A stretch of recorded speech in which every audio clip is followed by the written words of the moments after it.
अस्सलाम वालेकुम, welcome back to my channel. कैसे हैं आप सब? आई होप आप सब ठीक होंगे। तो जी अभी हम लोग सो के उठे हैं और खूब नींद की है। थकन बहुत ज़्यादा हो रही थी और रात यहाँ पे भी बहुत तेज़ आंधी चल रही थी और आई थिंक बारिश भी हुई है। बल्कि इरफान बता रहे थे कि बारिश हुई है यहाँ पे और काफ़ी तेज़ बारिश हुई है। देखें इस वक्त बहुत तेज़ आंधी चली है रात को और फिर उसके बाद बारिश हुई है। अभी ये सोफ़ा जो है वो गीला हो चुका हुआ है। खैर यहाँ पे धूप भी बहुत तेज़ होती है, खुद ही ड्राई हो जाएगा। यहाँ पे कुछ डस्ट भी जो है वो आई हुई है तो क्लीनिंग करूँगी अभी थोड़ी देर तक। जी ओके ओके, चलो ठीक है। बैग्स भी अनपैक करने, लेकिन आज नहीं करूँगी। आज थोड़ा सा घर को देख लेती हूँ। क्लीनिंग वगैरह जो है वो हुई हुई थी, चीज़ें भी जगह पे थी। अच्छा, अभी मैं यहाँ पे अपने लिए चाय बनाने लगी हूँ और खाना आज भी जो है वो बाहर से मंगाया है। बस एक दो दिन में जो है वो रूटीन सेट होगी तो इंशाल्लाह फिर घर का खाना बनेगा। और अभी मैं चाय बनाने के लिए ऑल पर्पस मिल्क का इस्तेमाल कर रही हूँ। कुछ पैकेट्स मेरे पास बच गए थे, बच्चों के लिए मैं जो है पाकिस्तान में यही इस्तेमाल कर रही होती थी, तो कुछ पैकेट्स मेरे पास थे। मैंने सोचा कि इसकी चाय बना लेते हैं, लेकिन जैसे ही मैंने चाय बनने के लिए रखी और कैबिनेट ओपन की, पत्ती उठाने के लिए देखा तो जार खाली था। तो खैर ग्रोसरी होने वाली थी तो बड़ा मूड ख़राब हुआ जब सुबह में चाय नहीं मिली। तो शाम को इरफान ग्रोसरी करके आए तो फिर मैंने कहीं जाके जो है वो चाय पी थी। और इस दिन बस मैंने जो है वो थोड़ा सा ही व्लॉग बनाया था, ज़्यादा कुकिंग भी नहीं की थी, बस आराम ही किया था।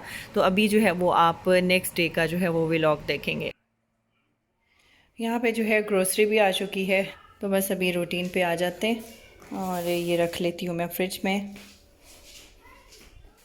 और अभी मैं ब्रेड जो है वो बॉक्स में रख दूँगी और मेरा ब्रेड बॉक्स बिल्कुल क्लीन था। मैं जाने से पहले तमाम चीज़ें जो है वो क्लीन करके संभाल के जाती हूँ। हालांकि हम लोग इमरजेंसी में गए हैं तो मेरे पास इतना टाइम नहीं था, लेकिन फिर भी मैं तमाम चीज़ों को संभाल के गई थी, क्योंकि इस तरीके से आपके कैबिनेट्स में और बॉक्स वगैरह जो भी किचन में रखे होते हैं तो उसमें बग्स वगैरह या फिर एंट्स आ जाती हैं। तो इसलिए मैं लाजमी अपने किचन को अच्छे से समेट के जाती हूँ, कोई ऐसी चीज़ नहीं रहने देती जिससे बाद में जो है वो आपके किचन में कोई बग्स वगैरह या एंट्स वगैरह इकट्ठी हो जाए। तो खैर मैंने इसको फिर भी थोड़ा सा टिशू के साथ वाइप किया, फिर इसके अंदर जो है वो मैंने ब्रेड रखी थी। और ये है जी नेक्स्ट मॉर्निंग और अभी मैं बच्चों के लिए जो है वो ब्रेकफास्ट बना रही थी और आज बच्चों ने कहा कि हमें जो है वो स्क्रैम्बल्ड एग खाना है। ख़ास तौर पे उसैद को ये वाला ऑमलेट जो है वो बहुत पसंद है। तो मैं जो है वो प्याज और पोटैटोज़ जो है वो बारीक बारीक काट लेती हूँ, हल्का सा इसको फ्राई कर लूँगी। फिर इसमें black pepper, red chilli powder, salt add करके हल्का सा फ्राई करना है। फिर उसके बाद मैं इसमें एग्स शामिल कर दूँगी, 2-3 मिनट के लिए कुक करूँगी। फिर मैं इसमें जो है वो सब्ज़ मिर्चें और सब्ज़ धनिया ऐड कर दूँगी। बहुत ही मज़े का बन जाता है। सभी बच्चे जो है वो शौक़ से खा लेते हैं, लेकिन उसैद का ये मोस्ट फेवरेट है। उसने जब भी फरमाइश करनी होगी ऑमलेट की तो वो मुझे यही वाला ऑमलेट बोलता है कि आपने मुझे ये बना के देना है। तो साथ में बच्चों के लिए जो है वो पराठे बना लूँगी, मैं ब्रेड से खाऊँगी।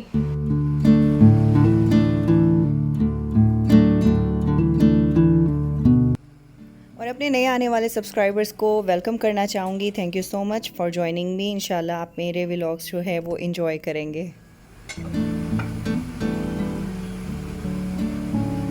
तो जी अभी है बैग ओपन करने की बारी, तो फिर चीज़ें निकालती हूँ और बच्चों का स्टफ़ रखती हूँ। पहले बच्चों का रखूँगी, फिर उसके बाद जो है वो अपना रखूँगी।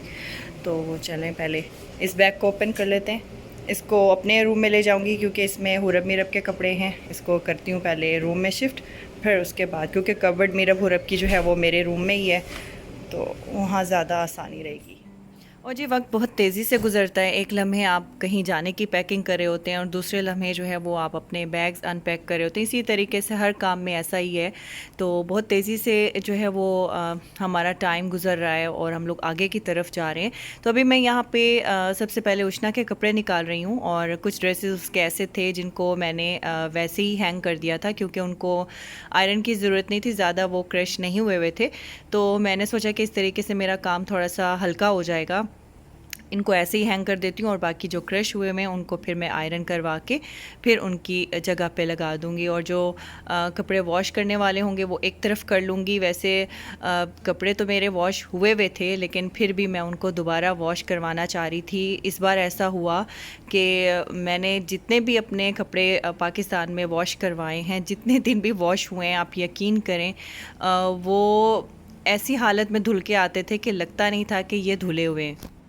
वैसे तो हमेशा से ऐसा ही है कि हेल्पर्स जो है वो कपड़े कभी भी अच्छे नहीं वॉश करते। और अभी मैं आप लोगों को ये शर्ट दिखा रही हूँ, ये धुली हुई शर्ट का हाल है। और वैसे के वैसे स्टेन्स मौजूद थे, स्मेल इसके अंदर ऐसी आ रही थी कि जैसे बच्चों ने वॉमिट की हो। हालांकि कोई भी ड्रेस ऐसा नहीं था जिसके ऊपर वॉमिट हुई हो, लेकिन फिर भी उन कपड़ों से वॉमिट वाली स्मेल आ रही होती थी। चाहे आप वॉशिंग मशीन में वॉश करवा लो, चाहे हाथ पे धुलवा लो, सारे कपड़ों का एक ही हाल था। और इस बार घर में सूरत हाल ऐसी थी कि हम लोग उनको ठीक तरीके से उनकी निगरानी ना कर सके, वरना ऐसा होता है कि साथ खड़े हों तो शायद कुछ अच्छे धो लेती हैं, वरना फिर इसी तरीके से करती हैं। आप भी मुझे बताइएगा कि आपकी तरफ भी हेल्पर इसी तरीके से काम करते हैं या फिर कुछ होता होगा, कुछ अच्छा भी कर लेते होंगे। लेकिन बस ये मैंने कुछ कपड़े मीरब हुरब के, तो ख़ास तौर पे मैंने काफ़ी सारे कपड़े निकाल लिए थे धोने के लिए। तो मेरी तसल्ली नहीं हो रही थी, मैंने सोचा उनको पहले मैं वॉश करूँगी, उसके बाद ही कबर्ड में रखूँगी। और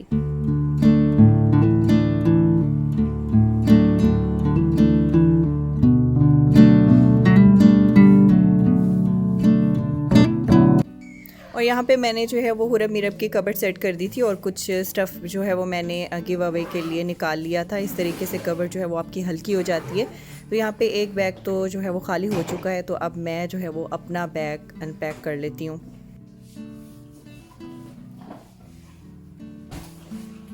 और अभी मैं यहाँ पे अपना बैग ओपन कर रही हूँ। और वैसे हमेशा मैं अपना ढेर सारा स्टफ़ लेके जाती हूँ, जैसे कि मुझे मैचिंग वगैरह का शौक़ है, तो मैं मैचिंग पर्स और साथ में शूज़ भी रख लेती रहती हूँ। लेकिन अभी मैंने सिर्फ 2 शूज़ उठाए थे और एक पर्स एक्स्ट्रा उठाया था। सिर्फ 3 बैग्स ही बनाए थे हम लोगों ने, और बाकी कुछ स्टफ़ ऐसा था जिन्हें मैंने इस्तेमाल ही नहीं किया, वैसा का वैसे लेके आए थे। हालाँकि हम लोग अभी भी अच्छी उम्मीद से ही गए थे, क्योंकि इंसान हमेशा अच्छा सोचता है।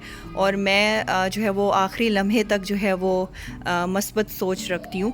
तो खैर ये मेरा स्टफ़ इस्तेमाल नहीं हुआ था, तो इनको मैंने इसी तरीके से हैंग कर दिया। और बाकी कुछ मेरा जो स्टफ़ है वो आयरन होने वाला था, उसको भी मैंने फिर एक तरफ कर दिया था। और कभी मैं पाकिस्तान से भी इस तरीके से फ़ोल्डेड कपड़े नहीं उठा के लाती थी, पहले प्रॉपर उनको आयरन करवा के फिर मैं बैग में रखती थी। और ये काम जो है वो मेरे फादर इन लॉ करवाते थे। वो मेरे सारे कपड़े जो है वो धोबी को रेगुलरली भिजवाते थे और मैं फिर जो है वो बैग्स में इकट्ठे करके लाती थी। तो बस यही होता है, जब आपके बड़े ज़िंदा होते हैं, यही रहमतें, यही बरकतें होती हैं, और फिर उनकी यही मोहब्बत और शफ़क़त आपको बाद में याद आती है। तो मैं बस जब वहाँ होती थी तो मुझे कहते थे अपने सारे कपड़े इकट्ठे करो, मैं धोबी को भिजवा दूंगा। तो मुझे इस चीज़ की फ़िक्र ही नहीं होती थी। लेकिन जब वो चले गए तो फिर ये चीज़ भी जो है वो चली गई।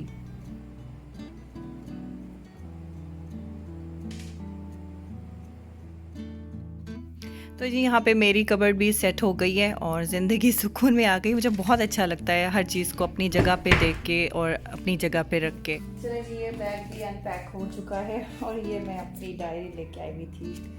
इसमें देखेंगे ये इरफान की और मेरी पिक्चर है, ये मैंने इस डायरी में ही रखी हुई थी।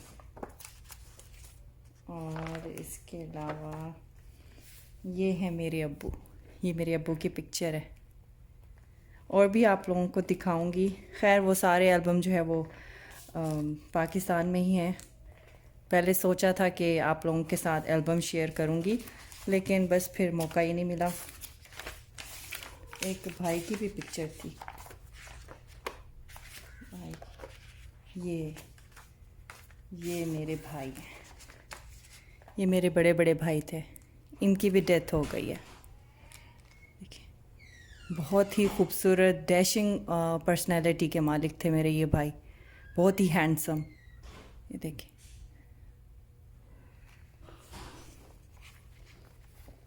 चलें जी, अभी ये बैग खाली हो गया तो इसको बंद कर देते हैं।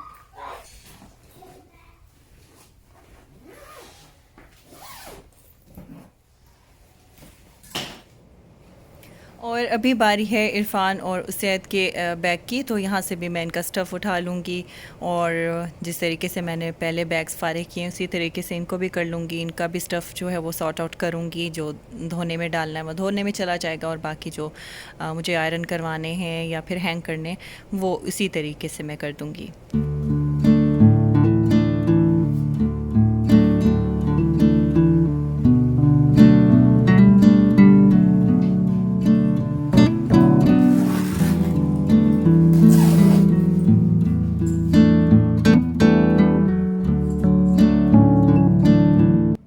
तो जी अब आ जाते हैं किचन की तरफ, और मैं आज खाने में जो है वो ढाबा स्टाइल चिकन कढ़ाई बना रही थी। रेसिपी आप लोगों के साथ शेयर करना चाह रही थी, लेकिन बस थोड़ी सी मैंने रिकॉर्डिंग की, प्रॉपर मैं इसको नहीं रिकॉर्ड कर सकी क्योंकि फिर मेरे मेहमान आना शुरू हो गए थे, तो इसलिए फिर मैंने इसको बीच में ही छोड़ दिया था।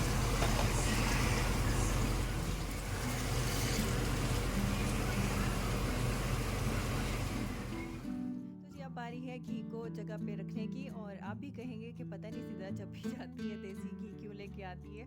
एक्चुअली बचपन से आदत थी कि नाश्ता जब भी करना है वो देसी घी में करना है, चाहे पराठे खाऊं या ना खाऊं, जो भी नाश्ता बनना है वो देसी घी में करना है। जब भी मौका मिलता है तो फिर मैं देसी घी लेके आती हूँ, या फिर इधर से जो बटर मिल जाता है वही इस्तेमाल कर लेते हैं। लेकिन बस सभी गए हुए थे तो अम्मी फिर लाजमी जो है वो मुझे देसी घी ज़रूर देती हैं। तो अभी अम्मी ने जो है वो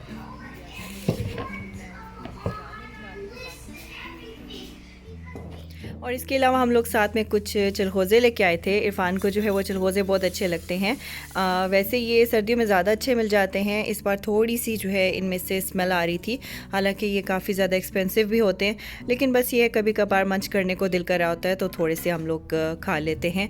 और इसके अलावा मेरी सिस्टर ने जो है वो अपने बाग के हमारे लिए कुछ मैंगोज़ भी साथ भिजवाए थे, तो वो भी हम लोग लेके आए हुए थे। गर्मियों की सौगात है मैंगो, और फिर जिनके बाग होते हैं वो फिर इधर उधर गिफ्ट भी करते हैं, तो ये हम लोग 2 पैक साथ लेके आए हुए थे। तो जी गाइज़, आज के व्लॉग को मैं इधर ही एंड करती हूँ। आज बहुत सारी बातें कर ली हैं। इंशाल्लाह मिलती हूँ आपसे मैं नेक्स्ट व्लॉग में। तब तक के लिए अल्लाह हाफिज़ एंड टेक केयर।